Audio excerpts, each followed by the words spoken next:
Voilà, donc nous allons reprendre à peu près au milieu de la page. Nous en étions à VAF d'elle. C'est vraiment à peu près le milieu de la page. Et il y a deux lignes où il y a 2 points. Et là, on est après le deuxième point. Il y a 2 lignes où il y a un point, je veux dire, l'un au-dessus de l'autre. C'est la deuxième ligne avec un point, VAF d'elle chez Ben Olamot. Donc, on va rapidement résumer, très rapidement, parce qu'on avait dit beaucoup de choses la fois précédente. Donc, on va juste redire très rapidement ce qu'on avait expliqué. Le Admour Hazaken avait pris tout le but, en réalité ici, c'est de nous montrer comment Dieu est présent dans le monde, comment la lumière divine est partout présente. On va continuer encore dans le chapitre suivant, dans le chapitre 52, où le Admour Hazaken va entrer plus profondément dans le sujet et nous expliquer ce que ça veut dire quand on dit que la Shrina est présente dans le monde. Mais pour le moment, l'Admour Hazaken a dit on va comprendre cela d'abord en prenant une métaphore, un exemple. Quel exemple? Eh bien, comment la Neshama s'habille dans le corps. On a bien sûr, le corps a besoin que la Neshama s'habille en lui, puisque c'est la Neshama qui lui donne toute sa vitalité. Mais comme on avait tout de suite posé la question, on avait dit, mais voyons, la Neshama ne peut pas s'habiller profondément dans le corps. Pourquoi? Parce que la Neshama, c'est une essence, c'est une partie de Dieu, comme on a expliqué déjà bien avant dans le Tanya. C'est donc quelque chose qui touche à l'essence, c'est quelque chose qui est de l'essence, ne se divise pas en parties. Si on disait, faire que la Neshama ne peut pas, on ne peut pas dire il y a la Neshama qui est là et puis la Neshama qui est là, et la diviser selon les fonctions des membres. Ça ne veut rien dire. Donc, dans ce cas-là, on est obligé de dire que ce n'est pas la Neshama qui va s'habiller dans chaque membre. Sinon, on aurait dit qu'il y a une Neshama pour permettre à l'œil de voir, une Neshama pour permettre à la main de bouger, à l'oreille d'entendre, etc., etc. Or, ça revient à diviser la Neshama en parties. Et ça n'est pas possible puisque la Neshama n'est pas divisible. Donc, l'Admour Hazaken a fait tout un très long développement qu'on ne va évidemment pas reprendre. Mais dans ce développement, qu'est-ce qu'il nous a dit? Il nous a dit qu'en réalité, il y a plusieurs degrés. Que la Neshama, il y a un degré de la Neshama qui ne s'habille pas du tout dans le corps, comme on l'avait vu. Il y a un degré supérieur qui s'habille dans les fonctions supérieures du corps, c'est-à-dire dans le cerveau, dans le mohar. C'est pour ça que le cerveau est l'organe qui commande à tout le reste. Parce que comme il est celui, le Kéli, qui reçoit la lumière de la Neshama, alors c'est lui qui en prend la force d'abord. Voilà. C'est lui qui en prend la force d'abord et c'est donc lui qui va ensuite la répartir à tous les membres selon les qualités du membre. Donc, qu'est-ce qu'on aboutissait à dire en observant la manière dont l'homme fonctionne? Et pourquoi il fallait le faire? Parce que, comme on l'avait dit, il y a un principe, mipsari et chazeloka. À partir de ma chair, je vais voir Dieu, si on peut dire. Je vais contempler Dieu. Autrement dit, il y a des choses qu'on ne peut pas comprendre directement, trop compliqué, mais quand on les comprend, mais comme on fait que Dieu nous a fait à notre image, selon sa forme, comme dit le Passouk au début de la Torah, ça veut dire, qu'est-ce que c'est que l'image de Dieu, la forme de Dieu qui n'en a pas, qui n'a pas d'image, pas de forme corporelle, etc. C'est la structure spirituelle. Autrement dit, nous avons, si on peut dire, la même structure que Dieu lui-même. Dans ce cas-là, si on regarde notre structure, on peut comprendre d'une certaine façon, et en réduction bien sûr, là avec tout ce qu'il faut d'accommodement, on peut comprendre la structure de Dieu. C'est ce qu'on vient de faire. On a dit, la Neshama ne s'habille pas dans le corps, elle reste au-dessus, c'est le plus haut niveau, mais ensuite elle descend, son premier contact, c'est la partie supérieure, c'est le cerveau. Et le cerveau, lui, ensuite, va donner la vitalité à chaque partie du corps, à chaque membre, jusqu'au point que la vitalité va ensuite pouvoir être dispersée vraiment. Alors, comme ça, la Neshama, on comprend, elle ne s'est pas divisée. C'est quelque chose d'autre. C'est une vitalité qui vient d'elle, dont elle est la source, mais qui ne change rien à sa nature. Et cette vitalité va donc s'habiller selon le Kéli dans lequel elle doit aller. L'œil va attirer la vitalité qui lui permet de voir. L'oreille, le kéli adapté, va attirer la vitalité qui lui permet d'entendre, etc., etc., pour toutes les autres capacités de l'homme.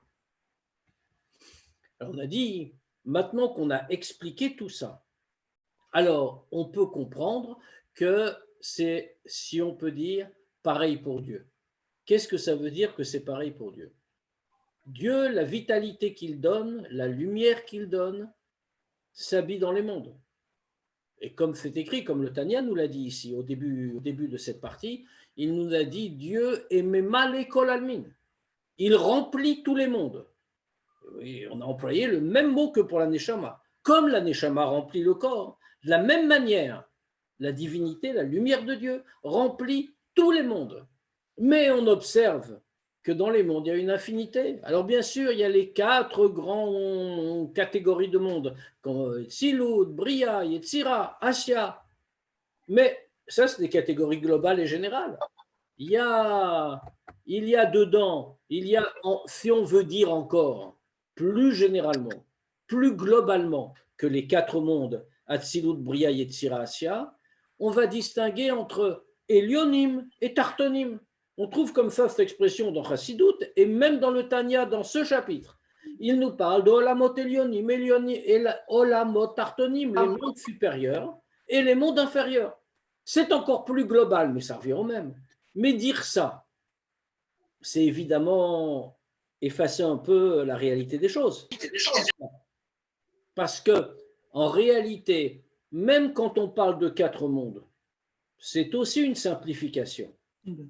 Il y a une infinité de mondes dans chacune des catégories, y compris dans le nôtre. Quand on dit que nous sommes le plus bas des mondes, le monde de Asya, c'est vrai, mais en même temps, c'est faux. En réalité, nous sommes le plus bas de tous les mondes de Asya. Nous sommes le degré le plus grossier. Ça veut dire quoi? Que Dieu, si on peut dire, la lumière de Dieu va pénétrer chacun de ces degrés jusqu'au plus bas. On a une énorme question, mais Dieu est beaucoup plus haut que tout ça. Comment pourrait-on dire que Dieu va pénétrer dans chacun des degrés sans qu'on parle même de la multitude des créatures qu'il y a dans chacun de ces degrés? Alors que Dieu, même par rapport au Lamot Elionim, même par rapport au monde supérieur, Dieu est appelé Satum Venelam. Il est caché, c'est-à-dire qu'il est inaccessible en réalité. Donc comment pourrait-on dire qu'il a pénétré au monde, il s'est habillé? C'est-à-dire que même dans les Olamot Elionim, ce qui est pour nous des mondes même impossible même à imaginer, tellement ils sont élevés spirituellement. Même dans les Olamot Elionim, Dieu est appelé Satum Ne'elam, il est caché. À plus forte raison, dans les mondes inférieurs, dans la mode Tartonim. Ça veut dire que Dieu se trouve dans tous les mondes de la même manière. Puisque, comme on le disait la fois dernière, Kilet Marshavat Fissa Beklal, comme le Zohar le dit. Il n'y a aucune pensée qui puisse le saisir. Et ça, c'est vrai, même dans les Olamot Elionim, même dans les mondes supérieurs. Alors, ça veut dire que finalement, on en revient à dire que de la même façon qu'il est en haut, il est également en bas. Nimtsa kmo shematsu sham kach nimtsa batartonim mamash. Puisque de toutes les façons, Dieu est au-delà de toute présence profonde, puisqu'il n'est pas divisible, il n'est pas limité. Donc, ça signifie qu'il est, à l'inverse, présent là-bas dans les Olamot Elionim, dans les mondes supérieurs, comme il est dans les Olamot Tartonim, comme il est dans les mondes inférieurs. Autrement dit, nous arrivons ici à une conclusion qui évoque exactement ce qu'on disait la semaine dernière sur la Neshama dans le corps. Ce n'est pas l'essence elle-même, mais il y a une vitalité qui fait tout exister. Alors maintenant, si c'est comme ça, et c'est là que nous en étions arrivés, si c'est comme ça, si vraiment Dieu est présent exactement de la même manière, en haut et en bas, dans les mondes supérieurs et dans les mondes inférieurs, alors quelle est la différence? Pourquoi y a-t-il une différence entre monde supérieur et monde inférieur? Puisque Dieu, de toutes les façons, est présent partout, et puisque sans cela, c'est impossible, les mondes n'existeraient pas si Dieu n'y était pas. C'est lui qui en est la vie véritable. Alors dans ce cas-là, comment peut-on faire une différence? Le Tanya va nous répondre. Donc on reprend un peu au milieu de la page, comme on disait, après le point Ve'aevdel. Donc, quelle est la différence? Ve'aevdel sheben olamot elyonim ve'tartonim. Et la différence qu'il y a entre les mondes supérieurs et les mondes inférieurs. Ou mitzad amshachat achayut. Asher ein sov baruchu mamshich umeir beprinat gilui me'elem.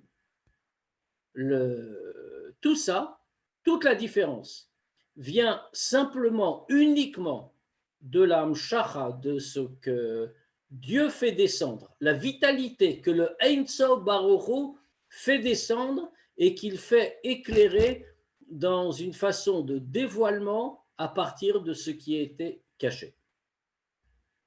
Alors, il y a une chose déjà à relever ici. On n'a pas dit que nous sommes en train d'être mamshir, comme on le dit souvent. Autrement dit que nous, que la créature, l'être humain, peut faire descendre cette lumière. Cette lumière descend par la pure volonté de Dieu. On le voit dans la construction de la phrase. C'est le Or Ein Sof, c'est le Ein Sof, pardon, qui est mamshir, qui fait descendre. Et c'est lui qui éclaire. Pourquoi est-ce que je précise ça? Parce que très souvent, on compare le Or Ein Sof on compare le Ein Sof au soleil. On l'avait déjà fait d'ailleurs dans le même chapitre. Le soleil représente une lumière très puissante, mais il ne se donne pas en entier, sinon on ne pourrait pas vivre. Un petit peu comme Dieu nous donne des choses, mais comme on a dit, dévoilées à partir de ce qui était caché et à la mesure de chacun. Mais donc, de la même manière, la métaphore est connue, comme le soleil qui nous éclaire par ses rayons. Ce n'est pas le soleil lui-même qui nous éclaire, c'est les rayons du soleil. Si le soleil se mettait à nous éclairer, lui, avec son noyau, avec son essence, mais nous ne pourrions pas survivre. Donc, il faut qu'il y ait une contraction, si on peut dire. Cette contraction pour le soleil s'appelle les rayons. Très important, seulement une seule chose. Là, il y a une grande différence, c'est-à-dire qu'il ne faut pas suivre la métaphore jusqu'au bout. Le soleil n'a pas le choix. Il donne ses rayons parce que c'est sa nature. Il ne peut rien faire d'autre que de laisser s'échapper les rayons de lui. Alors qu'en ce qui concerne Akadosh Baruch Hu, quand ça concerne Dieu, quand il donne sa lumière, ce n'est pas parce que quelque chose l'y contraint, Chas Shalom. C'est parce que lui veut donner sa lumière. Et l'expression du Tanya le souligne. Il est mamshir, il fait descendre. Ce n'est pas nous qui faisons descendre. Rien ne l'oblige à faire descendre. Il est mamshir et il est meir. Il fait descendre et il éclaire d'une façon révélée à partir de ce qui était caché. Donc, quelle est la différence entre les olamot elyonim et les olamot tartonim, entre les mondes supérieurs et les mondes inférieurs? C'est uniquement en termes d'importance du voilement. Alors, qu'est-ce que ça veut dire concrètement? En vérité, il y a deux types de voilement. Dieu utilise pour la création du monde ce qu'on appelle des kélim, des réceptacles de lumière, qui, si on peut dire, filtrent un peu la lumière. On en a un exemple très simple en tête. Les sphirotes. On compte tous les jours la sphira en ce moment, justement, et tous les jours, on est en train de citer une sphira. Alors la sphira que l'on cite, bien sûr, c'est un élément spirituel qui est en nous aussi, mais c'est aussi un degré du spirituel. Or, qu'est-ce que c'est que les sphirotes? Les sphirotes, c'est un attribut, c'est un kéli, si on le voit comme ça, par lequel la lumière de Dieu parvient à la création. De monde en monde, de degré en degré, mais la lumière de Dieu ainsi est comme un peu filtrée par la sphira. La sphira la limite. La sphira de chesed, c'est chesed, la sphira de goura, c'est goura, etc., etc. Mais il n'y a pas que les sphirotes. Et ici, on va aller plus loin. Le Hanmour Hazaken ne va pas employer le mot sphirotes, qui sont des kélim, comme on a dit, des réceptacles. Pourquoi? parce qu'on veut aller jusqu'en bas. Or, les kélim en question sont des kélim brillants, transparents. Ils laissent passer la lumière. Ils sont là pour ça. La fonction du kéli, c'est de recevoir la lumière et de la transmettre, de lui permettre de s'exprimer. Ainsi, c'est toujours la lumière de Dieu qui va descendre, mais par exemple, elle va s'habiller dans la sphira de Chesed et elle apparaîtra sous les couleurs du Chesed. Elle va s'habiller dans la sphira de Gvura, elle va apparaître sous les couleurs de Gvura. Mais, un petit peu comme s'il y avait de l'eau qui coulait d'une source unique et qui va être dans une bouteille bleue, jaune, verte, rouge, et on verra de l'eau bleue, verte, jaune ou rouge. C'est toujours la même eau, pareil. C'est l'essence de Dieu, c'est toujours la même lumière de Dieu. Elle s'habille dans des sphirotes différentes. Mais cela, ce ne sont que des kélim qui lui permettent juste de s'exprimer. Mais il y a plus que les kélim. Il y a ce que le Tanya ici va appeler les levushim, les vêtements. Quelle est la différence entre kélim et levushim? C'est que les levushim, les vêtements, sont une catégorie de filtres beaucoup plus grossière que les kélim, qui laissent passer beaucoup moins de lumière divine. Alors c'est justement ce qu'on va voir. Et c'est ça tout le processus en réalité. S'il y a une différence entre monde supérieur et monde inférieur, ce n'est pas dans les modes de création. En réalité, par rapport à l'essence de Dieu, comme c'est écrit par ailleurs, le monde de Hatzilut, le plus élevé des mondes spirituels, et une pierre qu'on ramasse sur le chemin, c'est exactement pareil. Pourquoi? Parce que tous les deux sont des créations. Ce n'est pas le créateur. C'est un élément de la création. Par rapport au créateur, ces éléments-là sont insignifiants. Même si par rapport à nous, évidemment, on établit d'autres différences. Ce qui veut dire que la seule différence, qu'est-ce que c'est? C'est que la lumière est plus révélée dans un cas que dans l'autre. Il est bien évident que la lumière divine est plus révélée dans la Tzilut que dans une pierre qu'on ramasse au bord du chemin. Maintenant, c'est vrai même dans chaque degré. Par exemple, dans notre monde, le dernier du monde de Assia, comme on a dit, le plus bas, le plus grossier, où Dieu est le plus caché, où il y a le moins de révélations. Comme on l'a souligné à de très nombreuses reprises, nous vivons dans un monde qui est d'une telle grossièreté qu'il incarne un vrai paradoxe. C'est le monde où la créature peut même affirmer que son créateur n'existe pas. C'est vrai dans aucun autre monde. Pourquoi? Parce que nous sommes le monde le plus grossier, où le voilement est le plus profond, le plus épais. Ça veut dire qu'il y a une différence à l'intérieur des mondes. Il y a une différence même dans ce monde, où on voit très bien que la vitalité qui nous parvient, comme on va le voir un peu plus loin dans le Tanya, mais on peut le dire tout de suite parce qu'on va le voir très rapidement tout à l'heure, un peu plus loin, on peut voir que même dans notre monde, il y a des choses qui sont plus ou moins animées de vitalité. Il y a, nous dit-on, 4 règnes. Le minéral, le végétal, l'animal et bien sûr l'humain. C'est dans ces 4 règnes, on remarque qu'ils sont l'un au-dessus de l'autre en termes de vitalité. Le minéral est totalement inerte, comme mort, si l'on peut dire. Le végétal a un mouvement de vie, il pousse. L'animal est nettement au-dessus, il se déplace. Et l'homme peut faire encore davantage, bien sûr. Comment est-ce que ça s'explique? Ça veut dire que chacun reçoit la même lumière divine. Sauf que dans le minéral, la lumière divine est très profondément masquée, alors que dans le végétal, l'animal et a fortiori l'humain, la lumière divine est beaucoup plus révélée. Mais c'est seulement la question de révélation ou de voilement qui est en cause. Donc, c'est cela tout le secret de la création.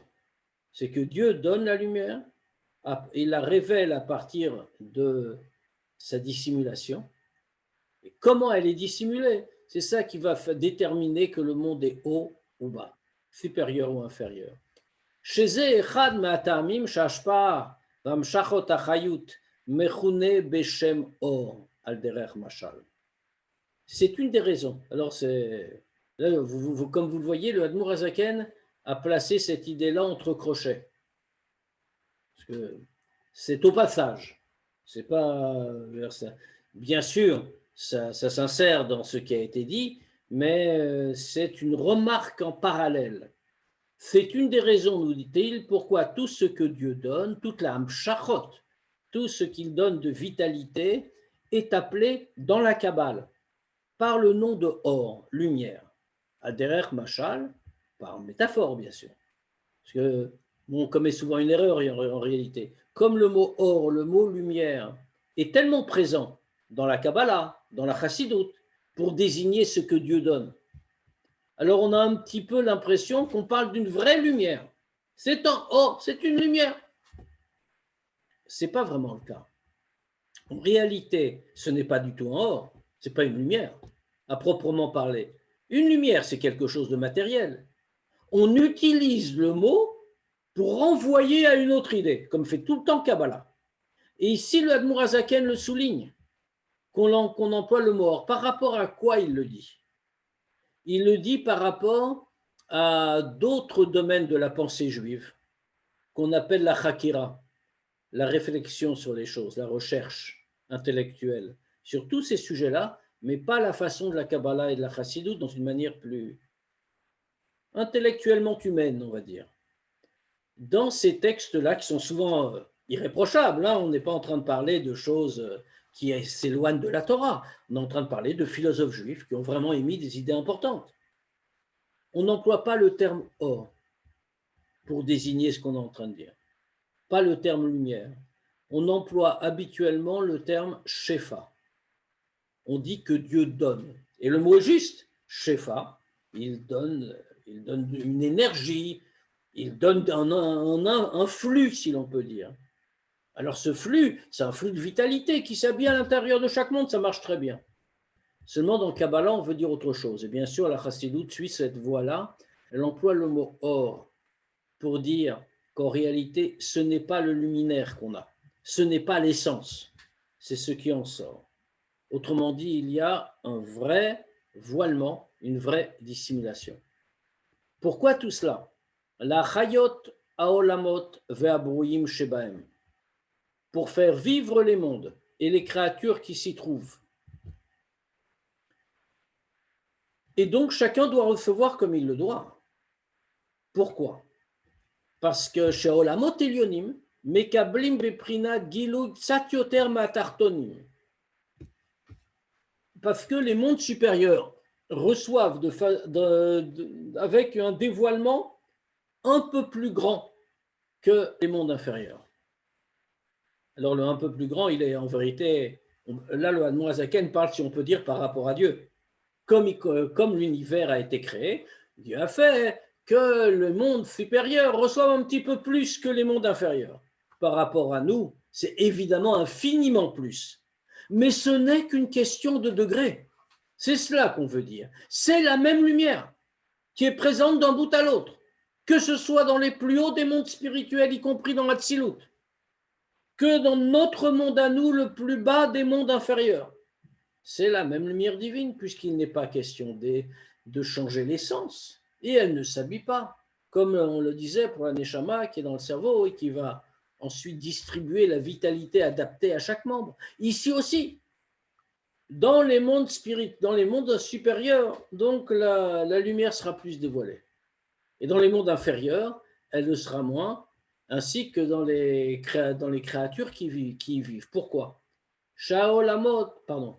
וכל הברואים מקבלים מבחינת גילוי קצת יותר מהתחתונים, וכל הברואים שבהם מקבלים כל אחד כפי כוחו ותכונתו, שהיא תכונה ובחינת המשכה הפרטית, אשר אין סוף ברוך הוא ממשיך ומאיר לו. Et chaque créature, donc on a une première descente selon les mondes, mais il y a une descente encore plus grande. C'est selon chaque créature individuellement, puisque chaque créature va recevoir selon sa force et sa capacité, ce qui est sa fonction, et la Hamshacha, la lumière que le Ein Sof va lui donner et par laquelle il va l'éclairer. Autrement dit, on a la même idée tout à l'heure. Le Ein Sof Mamshich Umeir d'abord. C'est le Ein Sof qui le fait, de sa seule volonté. Rien ne provoque cette création. C'est Dieu qui choisit de donner la vitalité et de créer. Par ailleurs, c'est Amshacha Pratit. C'est une Amshacha qui est dans une Amshacha Pratit, une Amshacha individualisée qui correspond à la fonction particulière de la créature. De la même manière, ça fait immédiatement penser à la Neshama telle qu'elle anime chaque membre du corps. Elle lui envoie uniquement la vitalité qui est nécessaire à ce membre pour accomplir la fonction particulière qu'il a. Et d'ailleurs, c'est d'une certaine manière le membre qui a reçu la vitalité. C'est le Neshama qui lui donne, mais le membre a reçu. Par exemple, l'œil ne va jamais recevoir la vitalité qui permet d'entendre. De même que l'oreille ne va jamais recevoir la vitalité qui permet de voir. Pourquoi ? Parce qu'ils ont chacun une constitution qui correspond à leur fonction. Donc l'œil constitue le kéli parfait pour tel type de vitalité et l'oreille le kéli parfait pour tel autre type de vitalité. C'est pareil, c'est chacun selon sa qualité, chacun selon ce qu'il est, sa constitution, comme il dit ici, son koach et sa trouna. C'est-à-dire qu'il y a eu un nouveau voilement. On vient de dire que c'est la même vitalité divine qui anime tout, du haut en bas, monde supérieur, monde inférieur. Mais comment ? On a été voilé de plus en plus. Non seulement, quand on parle des voilements, on a parlé des kélim, on ne parle pas des tzimtzumim. On est bien après, si l'on peut dire, les tzimtzumim. Une fois que tous les tzimtzumim sont terminés, si l'on peut dire, alors la lumière contractée entre dans les kélim qui lui permettent d'apparaître. Et des kélim, elle va entrer dans les levushim qui vont la voiler encore davantage, jusqu'à arriver au degré où elle va encore descendre pour se retrouver non plus en tant que vitalité générale d'un degré ou d'un monde, mais vitalité individualisée pour chaque créature en particulier. Vatartonim, et bien sûr c'est inévitable, hein.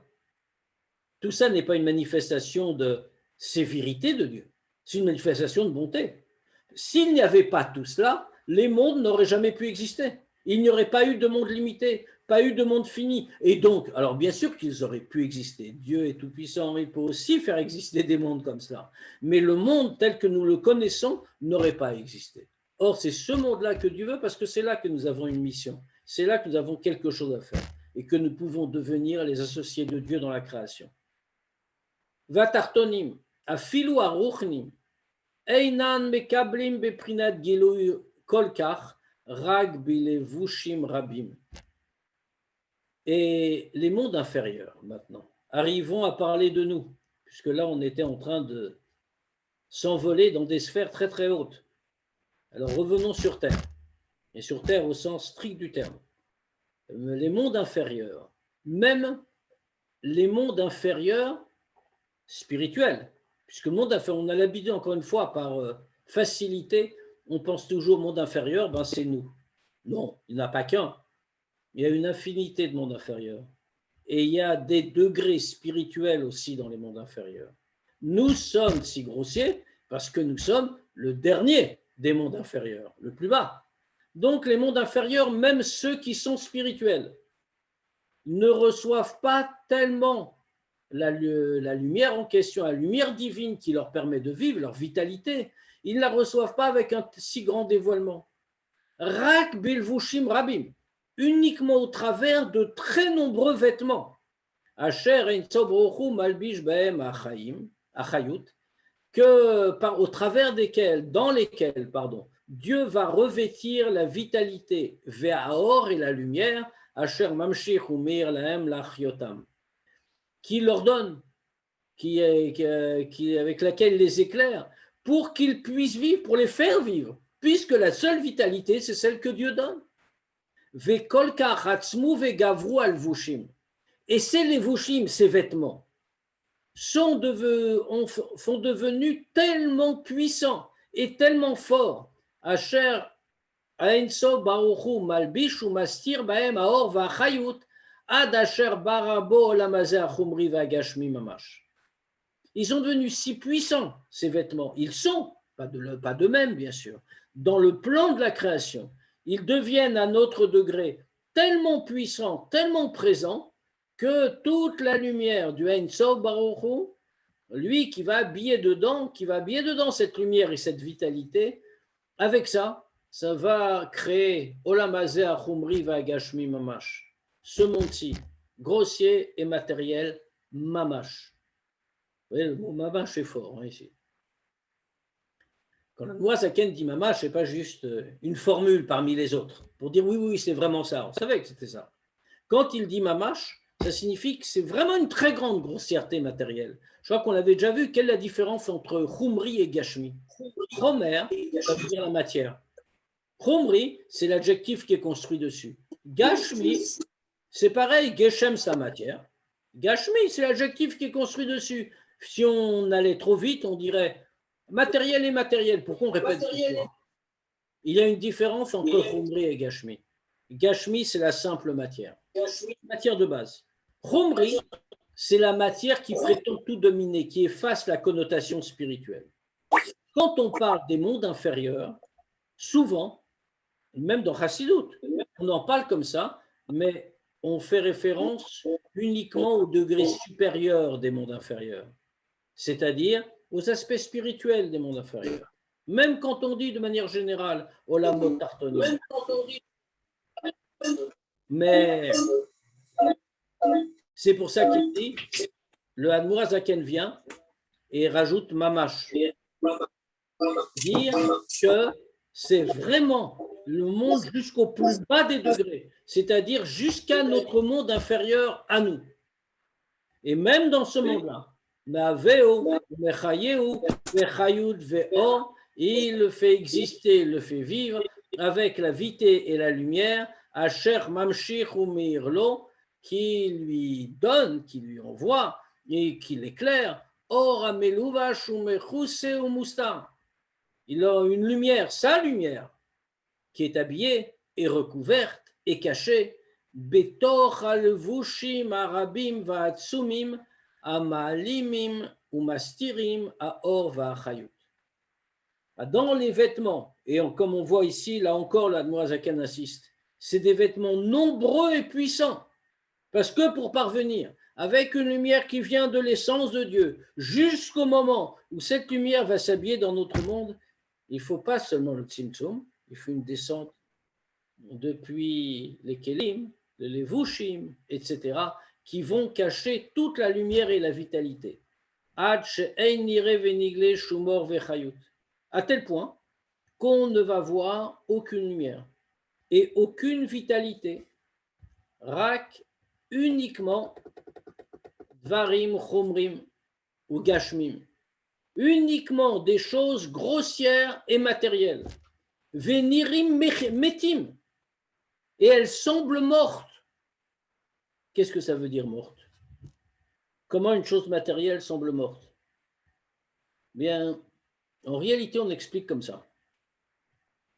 On voit que quand un corps meurt, quand quelqu'un meurt, qu'est-ce qui se passe? Bien sûr, la neshama le quitte. Donc, mais il y a une chose étonnante, c'est que si c'est la neshama qui le fait vivre, comment se fait-il qu'une fois que la neshama l'a quitté, le corps existe encore? La logique voudrait que dès que la neshama quitte le corps disparaisse, puisqu'il n'a plus de vie. La vie, ce n'est pas seulement le mouvement. Là, c'est un degré supérieur de la vie. Mais la vie de base, c'est quoi? C'est la simple existence matérielle. Donc, quand une personne décède, la logique aurait voulu que le corps disparaisse aussi. Or, le corps, oui, bien sûr, plus tard, il va disparaître. Mais il ne disparaît pas au moment où la neshama quitte le corps.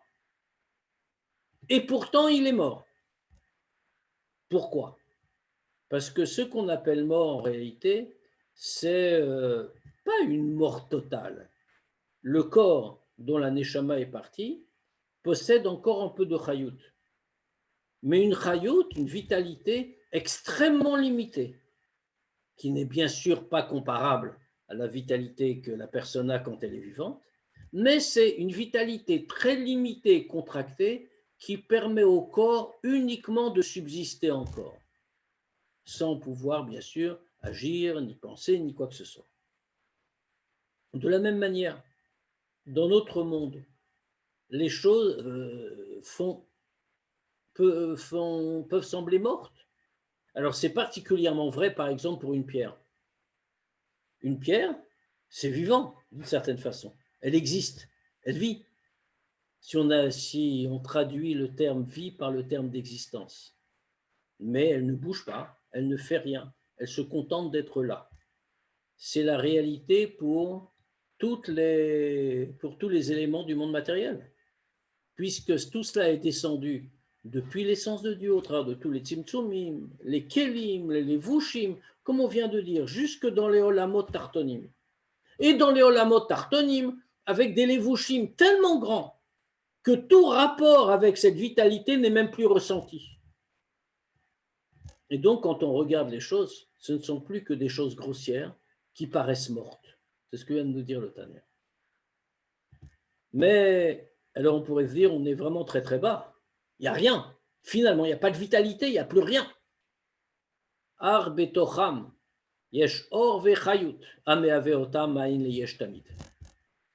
Mais nous savons, comme on vient de l'expliquer, comme la neshama anime le corps, comme on l'a dit, jusque dans les plus bas des degrés, à l'intérieur de toutes ces choses grossières et matérielles, il y a toujours or vechayut, il y a toujours la lumière et la vitalité, ameaveotam ma'in leyesh, qui les fait exister, chaque chose, même de ce monde matériel et grossier, chaque chose, mais aïn leyesh, qui fait exister chaque chose à partir du néant, tamid, constamment.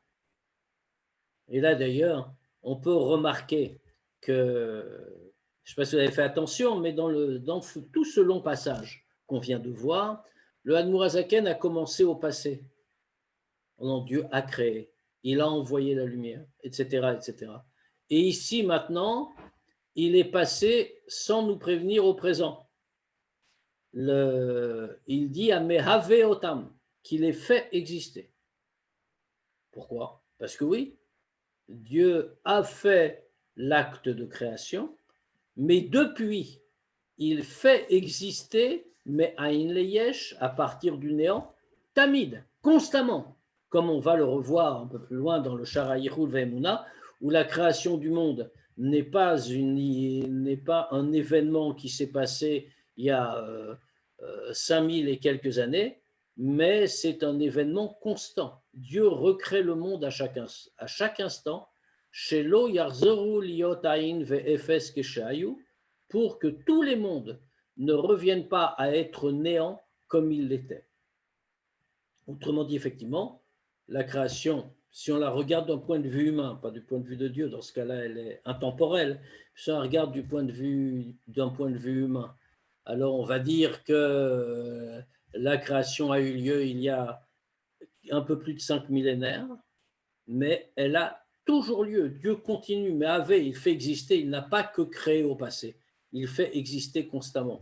Parce que sinon, les mondes ne pourraient pas se maintenir et ils retourneraient au néant. Alors d'où vient cette lumière? Cette lumière-là, qui fait constamment vivre les mondes, vient du Ein Sof Baruch Hu. Rak shenit lavesh bilvushin rabim. Alors la lumière du Ein Sof est une lumière sans limite, bien sûr. La lumière du Ein Sof, c'est la lumière de l'essence de Dieu. Mais simplement, elle est descendue au travers de très nombreux vêtements, comme on l'a expliqué.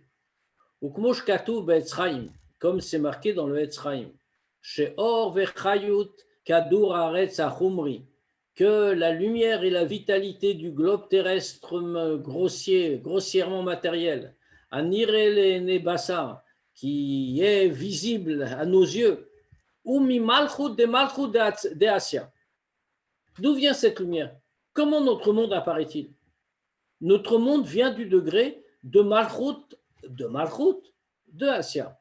On sait que les sphirotes existent dans tous les mondes, dans les 4 mondes. Atzilut, Bria, Yetzira, Asia.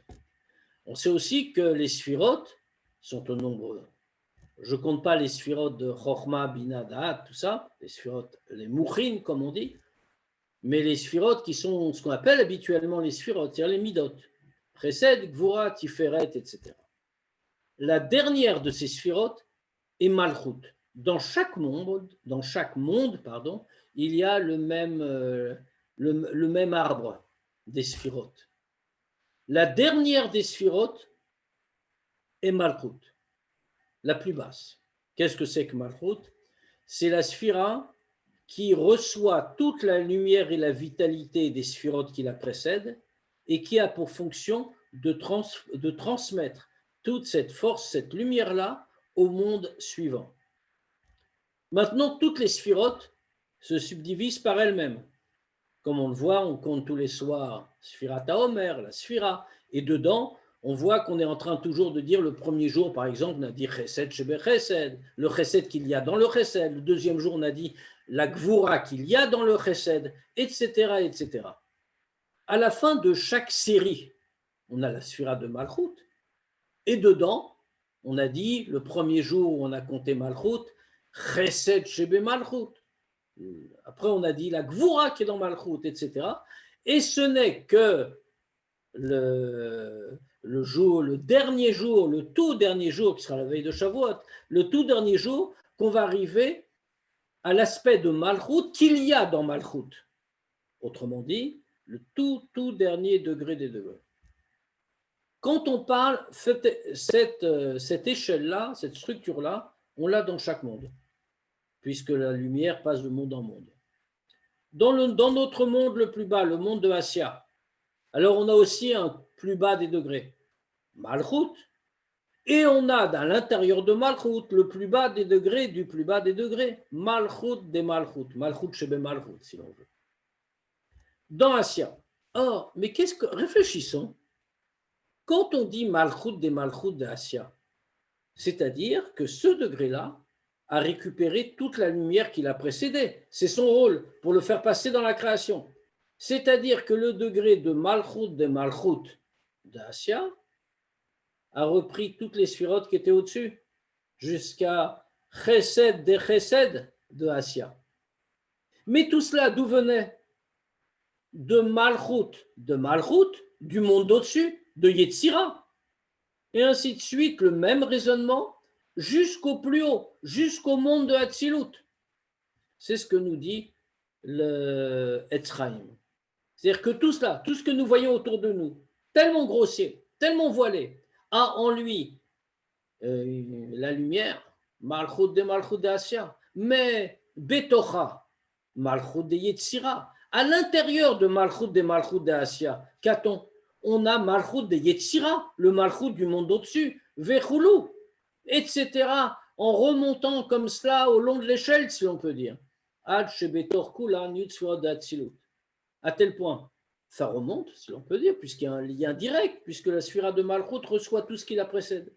À tel point que si on remonte, on voit qu'à l'intérieur de tout cela, il y a les 10 sphirotes, alors les 10, c'est les 7 des midot et les 3 d'intellect, Chabad, Chorma Binadat. Il y a à l'intérieur les 10 sphirotes de Hatzilut. Or, qu'est-ce que c'est que les 10 sphirotes de Hatzilut? Amiuchadot b'Matzilan, Einso Baruchu. La caractéristique particulière du monde de Hatzilut, c'est que ce n'est pas totalement une création. Le monde de Hatzilut est appelé Olam Ha'ardut, le monde de l'unité. C'est-à-dire que ce monde est totalement uni avec son créateur. C'est-à-dire le Ein Sof Baruch Hu. Autrement dit, dans notre monde, au travers de la lumière d'un si bas degré, qui est la lumière de Malchut d'Assia, avec tous les voilements, toutes les dissimulations qu'on a dites, il y a à l'intérieur le Créateur, c'est-à-dire le Ein Sof Baruch Hu. Et donc on comprend que la présence divine est une réalité dans ce monde. Malgré les voilements, malgré les dissimulations, les tzimtzumim, les kelim, les vushim, nous avons toujours l'essence de Dieu qui est présente. Alors c'est pour cela, va nous dire le chapitre 52, qu'on fera Bezrat Hashem la semaine prochaine, c'est pour ça, va nous dire le chapitre 52, qu'il y a la Shrina qui descend dans ce monde et que dans chaque monde, il y a un degré de Kodesh à Kodashim où la Shrina demeure, comme il y en avait un dans le Beth Amikdash. Mais on verra ça la semaine prochaine. On a encore 5 minutes et on peut poser quelques questions.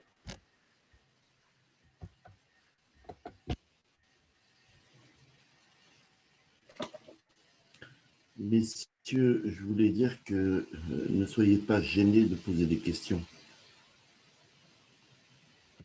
Je remarque que chaque semaine, tu laisses les gens sans questions. Donc, ils ont mis les questions. 100, c'est 150. Oh, excuse-moi, 1050. C'est là que j'étais choqué. Mais écoute, si on n'a pas de questions, si on n'a pas de questions, en vérité, il suffit de servir Dieu et de le dévoiler à l'intérieur du monde, ce qui est notre travail. On m'a donné si je peux me permettre, une image qui à prendre à un degré comme c'est matériellement, que une voiture, elle a tout un tas d'éléments, elle a un moteur, et tout ça permet à la voiture d'exister. C'est comme toutes les séphirotes, et en fait, c'est quoi Malchut? C'est la voiture qui roule. C'est-à-dire que, en fait, c'est Malchut qui récupère tous les éléments qui sont au-dessus d'elle et qui permet à toute l'existence d'être présente. Bon, on m'a donné dans un cours d'ailleurs, on a des exemples de la voiture, mais c'est à prendre à un degré. Il y a un autre exemple qui est donné comme ça, qui était donné par Reb Mendel Futofas. Il y avait un chassid à l'époque du Tzemar Tzedek qui s'appelait Reb Avraham Bern de la ville de Homil. Et c'était quelqu'un de très très intelligent. Depuis qu'il était tout jeune, c'était ce qu'on appellerait aujourd'hui un intellectuel. Et il avait 10 ans, il était vraiment jeune et intelligent. Il avait 10 ans, il avait déjà lu tous les livres de Hakira, la plus grande partie, les plus grands, ceux qui recherchent la pensée juive. Quand on parle de livres de Hakira, ce qui existait avant Chassidut, aussi après, il y a des grands sfarim, par exemple le fameux Kuzari, c'est un livre de Hakira, beaucoup de choses comme ça. Et il y a des livres de Hakira qui, bien sûr, ne sont pas tout à fait comme il faudrait, mais il y en a qui sont au-dessus de tout soupçon. Mais c'est une autre démarche. Une démarche, qu'est-ce que c'est? Une vraie démarche de réflexion intellectuelle. Donc, c'est un enfant de 10 ans qui se passionnait pour ces sujets et qui avait déjà étudié tout seul une très grande partie de ses livres. Et son père, qui était un chassid, s'est inquiété. Il s'est dit, si à 10 ans il est comme ça, il risque d'avoir des problèmes de émouna, des problèmes de foi en Dieu. Et il va se poser des questions qui n'ont pas lieu d'être, il n'aura peut-être pas les réponses. Et ça va un peu miner tout son service de Dieu. Donc il a eu très peur pour lui. Qu'a-t-il fait? Il a pris son fils et est parti chez le Tzemar Tzedek pour demander au Tzemar Tzedek une bénédiction pour lui, que tout aille bien, etc., etc., tout ce qu'on peut imaginer. Il arrive chez le Tzemar Tzedek, ils entrent dans le bureau du Tzemar Tzedek, et bon, le père a demandé au rabbi une bracha et tout. Et alors le Tzemar Tzedek fait quelque chose de très bizarre. Il prend un foulard qu'il avait, et puis il s'entoure la main avec le foulard. On ne voyait plus la main est dans le foulard. Et puis que fait-il? Il se met à agiter comme ça la main devant lui, la main mise dans le foulard. Et alors il dit à l'enfant qui est devant lui, encore une fois c'est un enfant de 10 ans, il lui dit qu'est-ce que tu vois? L'enfant répond, bien, je vois un foulard qui bouge, qu'on fait bouger, quoi, qui bouge de tous les côtés. Et le Tzemar Tzedek lui dit, mais qu'est-ce qui fait bouger le foulard? Et alors l'enfant répond, mais c'est la main du rabbi qui fait bouger le foulard. Alors le Tzemar Tzedek lui dit, tu vois, il y a des choses qu'on ne voit pas, mais qui existent quand même. Et alors Le mot a profondément touché l'enfant. Et il est sorti de là et il s'est peu à peu détaché de cette discipline-là, de la Chakira. Et il est devenu un des plus grands chassidim du Tzemar Tzedek.